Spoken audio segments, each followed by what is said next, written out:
Welcome to this explainer. Today we are diving into what has to be one of the absolute greatest underdog stories in the entire history of mathematics. We're talking about a centuries-old, supposedly impossible problem that was cracked wide open. And here's the crazy part. It wasn't solved by some celebrated professor at an Ivy League school. It was solved by a mathematician working in almost complete isolation. This is a story about the absolute limits of human knowledge, the very real dangers of groupthink, and a massive mathematical mystery that has literally puzzled humanity for thousands of years. Let's get right into it. Unattackable. That was Edmund Landau on the twin prime conjecture. So our story really kicks off on the morning of April 17, 2013. The prestigious journal Annals of Mathematics received a very curious email. Attached to it was a flawless, 50-page proof tackling a problem so notoriously difficult that the legendary mathematician Edmund Landau had simply called it unattackable. Now, the editors completely expected to find a mistake by that afternoon, but instead, they slowly realized they were staring at a historic breakthrough. But honestly, the most shocking part of this whole thing wasn't even the math itself. It was the person who sent it. This proof did not come from some famous mathematical heavyweight. No, it came from an absolute unknown named Yitong Zhang. Picture this. Here is a guy trying to solve one of the hardest problems in number theory. Yet for years, after really struggling to find an academic job, he had literally been living in his car and working odd jobs. We're talking about keeping the books and sorting receipts at a local Subway restaurant. It is just wild to think about. So what exactly was this monumental problem that a former Subway employee had just stepped up and attacked? It is known as the twin prime conjecture. Basically, it's the claim that there are infinitely many pairs of prime numbers separated by just one even number. Think of 11 and 13, or 17 and 19. Now, sure, we have actually found some incredibly massive twin primes using supercomputers. Some of these pairs are literally hundreds of thousands of digits long. But here's the catch. Finding massive examples is not a proof, because numbers go on forever, right? We can't physically check every single one out to infinity just to guarantee that these twin primes don't eventually run out. And to really understand why this is so insanely difficult, we need to think about how primes actually behave. As numbers get larger and larger, primes become rarer. The average gap between primes grows roughly like the natural logarithm of the number n. For example, around 100, the average gap between primes is just 4.6, but by the time you get to 1,000, it goes up to 6.9. Now, logarithmic growth is slow, but it literally never stops. So the crucial takeaway here is that as numbers approach infinity, the average gap between primes also approaches infinity. How on earth are you supposed to mathematically prove that primes will always, eventually, snap back to being just two apart? Especially when the ocean between them keeps getting wider and wider forever. That ever-widening ocean is exactly what caused 2,000 years of failed attacks on this problem. Section 1. The sieve and its limits. 2,000 years of failed attacks.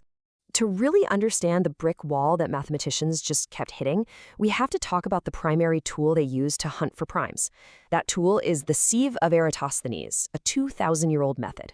Basically, you remove 1, which isn't prime, then you circle 2 and cross out all of its multiples. Then you move to 3, cross out its multiples, then 5, and so on. You can kind of visualize these prime multiples as waves just crashing down on a number line. Any number that manages to escape every single wave of multiples, well, that's a prime.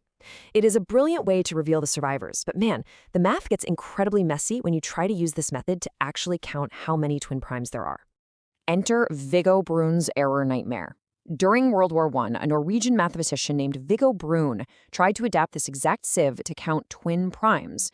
But to count them correctly, he had to add back numbers that were crossed out multiple times, like 6, which is crossed out by both 2 and 3. In math, this is called inclusion-exclusion. The nightmare here is the compounding rounding errors. By the time you sieve k primes looking for twin primes, your error terms literally explode to 4 to the power of k. These errors grow so incredibly fast that they end up completely swallowing up the actual count of the primes you're looking for. It's super frustrating. Because of those exploding errors, mathematicians had to weaken the sieve. They could only prove frustratingly close approximations.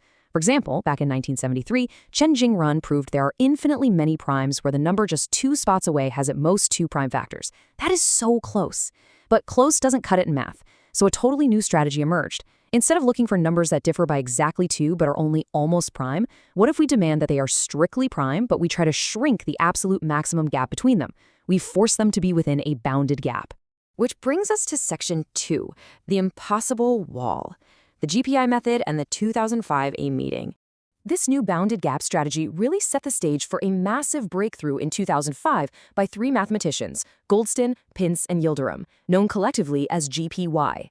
They introduced a brand new method that totally shocked the world, getting the gap down to practically 0% of the average gap. But then, they hit a wall. Their method is actually super fascinating to visualize. Imagine cutting holes in a stencil, say a stencil with a diameter of 6, with holes cut at 0, 2, and 6. Now slide that stencil all the way down the number line. At every single stop, you look through the holes and count how many prime numbers you caught. If you can prove that as you slide the stencil all the way to infinity, it infinitely often catches two primes at once, boom, you have just proven an absolute bounded gap between primes. But obviously, you can't slide a physical stencil manually to infinity. So GPY built a mathematical weighted averaging machine. They used the prime number theorem to predict prime behavior, and then they weighted the starting positions based on arithmetic progressions, basically how likely they were to contain primes. This machine spits out the average number of primes caught per position. And here is the absolute genius part. If you can get that weighted average to be strictly above 1, it mathematically guarantees that at least one position caught two primes. And since the machine works for any arbitrary size of numbers, doing this immediately proves that bounded gaps exist infinitely often. But here is the profound tragedy of GPY. To make their weighted machine work, they needed to know how primes behave across different step sizes, which is called a level of distribution. The problem was, the math world only had a proven theorem that worked up to step sizes of the square root of x, or x to the power of 1/2.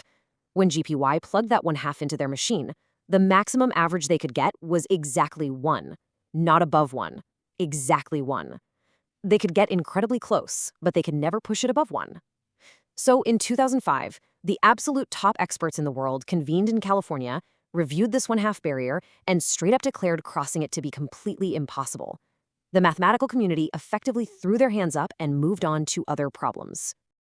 Moving to Section 3, Zhang breaks the barrier, a breakthrough in isolation. I imagined there would be a day that I would solve a major math problem. That's Yiteng Zhang. Remember, he was the one person who wasn't invited to that elite 2005 meeting in California. By 2010, Zhang, who was finally working as a lecturer, had spent 2 solid years obsessively hacking away at the GPI machine. By the summer of 2012, he was totally exhausted. But then, while visiting a friend in Colorado, just casually waiting in the backyard for some roaming deer to appear, he had a massive eureka moment. He realized he didn't actually need the machine to work for all step sizes. He could reorganize the error terms using only step sizes built from small prime factors. And you guys, that brilliant trick actually worked. By filtering for small prime factors, Zhang managed to push the machine's capability past that dreaded 1/2 barrier by an incredibly microscopic fraction, just 1 over 584. I know it doesn't sound like much at all, but it was exactly what was needed. That tiny, tiny fraction forced the machine's average strictly above 1. The impossible had literally just been done. And that brings us to a frankly staggering number, 70 million. By pushing past that barrier, Zhang proved that if you use a stencil with 3.5 million slots, you can guarantee that infinitely often there will be pairs of primes separated by no more than 70 million. Now sure, it wasn't the gap of 2 that the twin prime conjecture asks for, but going from infinity all the way down to 70 million, that was a monumental, earth-shattering leap in mathematics. Section 4. The race to 246, the gold rush of optimizations. Once Zhang proved that bounded gaps weren't just some impossible dream, a massive gold rush began. The psychological barrier was completely shattered, and mathematicians across the globe scrambled to shrink that 70 million down. Enter a young Oxford postdoc named James Maynard. His advisor explicitly warned him that he was going to fail and told him to abandon the problem entirely. Thankfully, Maynard totally ignored them. He took a completely orthogonal, fresh approach to the math, and in doing so, he discovered something shocking.